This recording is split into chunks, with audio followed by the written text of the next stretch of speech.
নমস্কার বন্ধুগণ, বাবাজি স্পিক্স চ্যানেলে সকলকে স্বাগত। তো বন্ধুগণ, আমাদের কালী পুজোর আগেই অর্থাৎ দীপাবলির আগেই কিন্তু মোহনবাগান প্রেমীদের কিন্তু অকাল দীপাবলি উদযাপন করার কিন্তু সুযোগ করে দিল আমাদের মোহনবাগান দল। মোহনবাগান দল কিন্তু মোহনবাগান সমর্থকদের কালী পুজোর আগে কিন্তু সেরা উপহারটা দিয়ে দিল ডার্বি, এবং সাথে সাথে ডার্বি তো জিতেইছে, সাথে আইএফএ শিল্ড, ঐতিহাসিক এবং ঐতিহ্যশালী যে আইএফএ শিল্ড, সেই আইএফএ শিল্ড জিতে মোহনবাগান সমর্থকদের মোহনবাগান দল কিন্তু সেরা উপহারটা কিন্তু দীপাবলির সেরা উপহারটা কিন্তু দিয়ে দিয়েছে।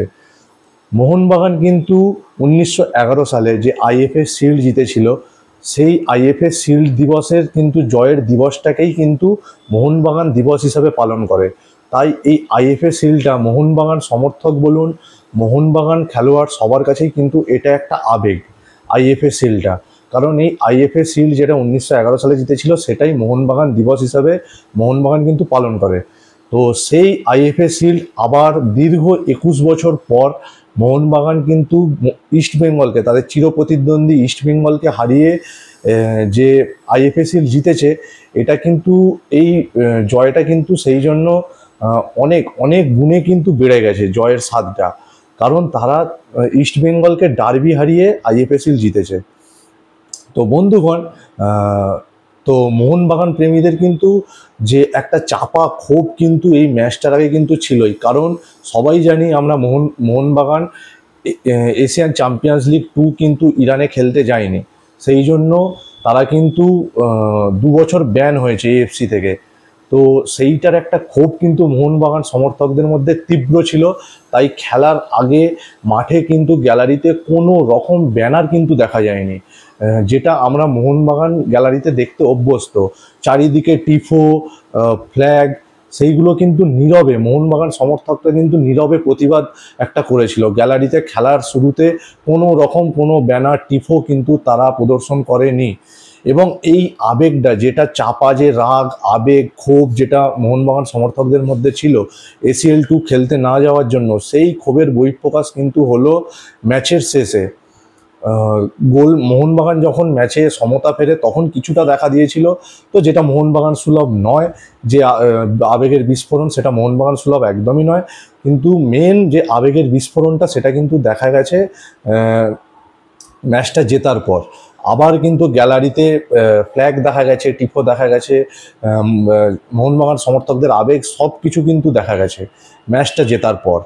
তো বন্ধুগণ, খেলার কথায় আসি এবার।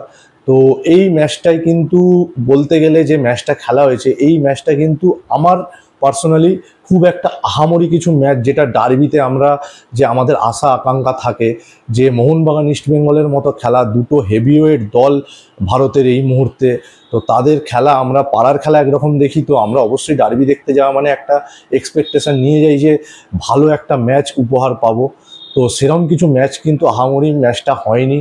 আইএফএ শিল্ডের ফাইনালটা দুটো দলই কিন্তু 50-50 ছিল ম্যাচটা। তো 50-50 একটা ম্যাচ ছিল। তো মোহনবাগান ট্রাইবেকারে ম্যাচটা জিতেছে, এক্সট্রা টাইমের পর 120 মিনিট পর ট্রাইবেকারে ম্যাচটা জিতেছে। তো ম্যাচটা প্রথম হাফটা আমরা যদি ধরি বন্ধুগণ যে মোহনবাগানের, তাহলে দ্বিতীয় অর্ধটা অবশ্যই কিন্তু ইস্ট বেঙ্গলের।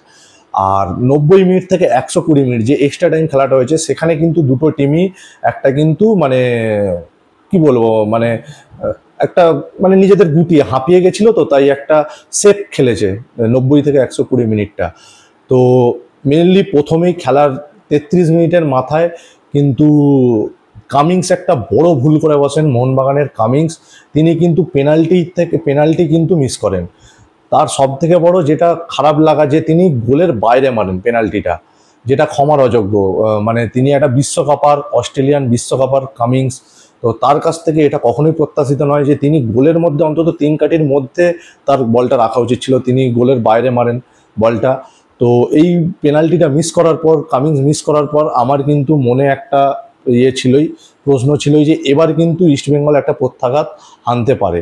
আর মানে বলতে না বলতেই 2 মিনিটের মাথায় কিন্তু সেইটা ঘটে যায়, সেই অঘটনটা ঘটে, এবং ইস্টবেঙ্গল কিন্তু কাউন্টার অ্যাটাকে এক গোল করে।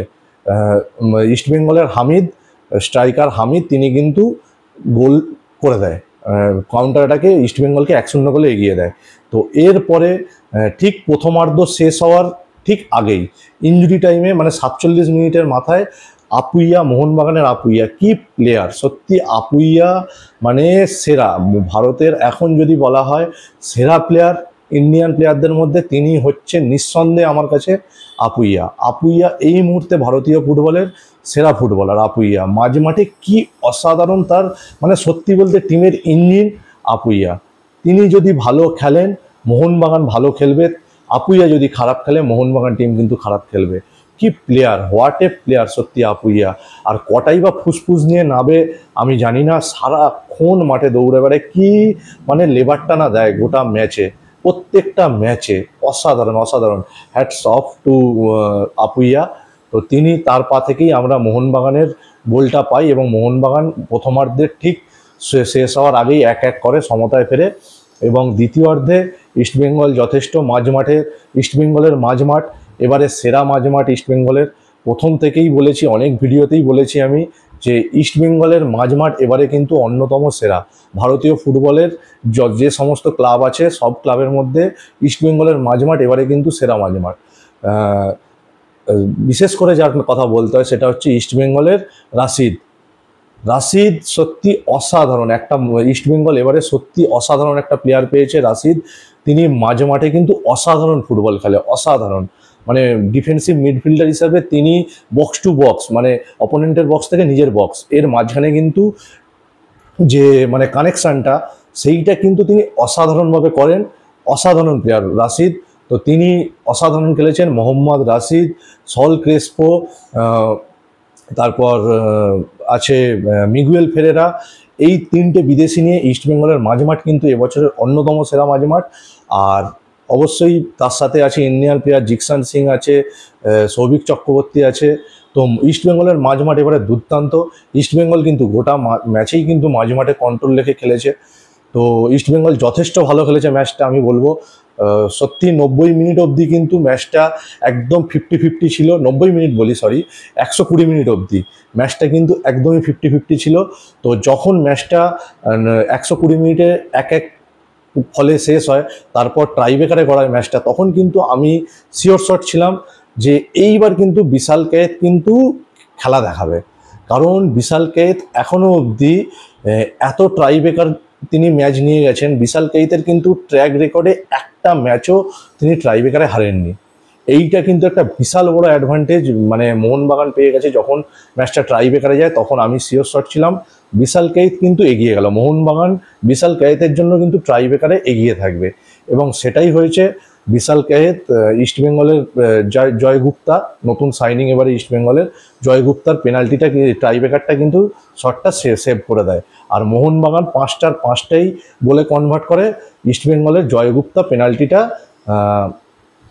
বিশাল কায়েত মোহনবাগানের কিন্তু তিনি সেভ করে দেন বলটা। তো এই 4-5 ফলাফলে ট্রাইব্রেকারে মোহনবাগান কিন্তু ম্যাচটা জিতে, ফাইনাল জিতে ঐতিহাসিক আইএফএ শিল্ড কিন্তু চ্যাম্পিয়ন হয়েছে। আর জয়গুপ্তাকে সত্যি সবাই হয়তো সোশ্যাল মিডিয়ায় দেখছিলাম খুবই ইস্টবেঙ্গল সমর্থকরা অনেকেই উল্টোপাল্টা খারাপ কথা বলছেন, কিন্তু আমি বলবো জয়গুপ্তা অবশ্যই নো ডাউট খুব ভালো ফুটবল খেলেছেন। কেউ দয়া করে জয়গুপ্তাকে খারাপ কিছু বলবেন না, কারণ এটা হতেই পারে। এটা অন্য দিন হলে হয়তো এই শটটাই জয়গুপ্তার, এই শটটাই হয়তো গোলে কনভার্ট হতো, কিন্তু এই দিন বিশাল কায়েতের ক্ষিপ্রতায় বা দক্ষতায় তিনি বলটা বাঁচিয়ে দিয়েছে। তো যে সেটা জয়গুপ্তার কিচ্ছু করার নেই। বিশাল কায়েত নো ডাউট ট্রাইব্রেকারে বেস্ট, ট্রাইব্রেকারে মানে ভারতের সেরা গোলকিপার ট্রাইব্রেকারে গুরপ্রীত এবং বিশাল কায়েত দুজনেই কিন্তু অসাধারণ। তো যখনই ট্রাইব্রেকারে গেছে বিশাল কায়েত কিন্তু বাঁচাবে, একটা শট অন্তত বাঁচাবে, এটা শিওর ছিলাম, সেটাই হয়েছে। আর বিশাল কায়েতের কিন্তু এখনও অবধি ট্রাইব্রেকারে একটাও ম্যাচ তিনি কিন্তু হারেননি গোলকিপার হিসাবে বিশাল কায়েত। তো মোহনবাগান প্রেমীদের জন্য অবশ্যই কিন্তু মোহনবাগানের প্লেয়াররা কিন্তু দীপাবলির একটা সেরা উপহার, দীপাবলির আগে, কালী পুজোর আগে সেরা উপহারটা কিন্তু মোহনবাগান সমর্থকদের দিয়ে দিয়েছে।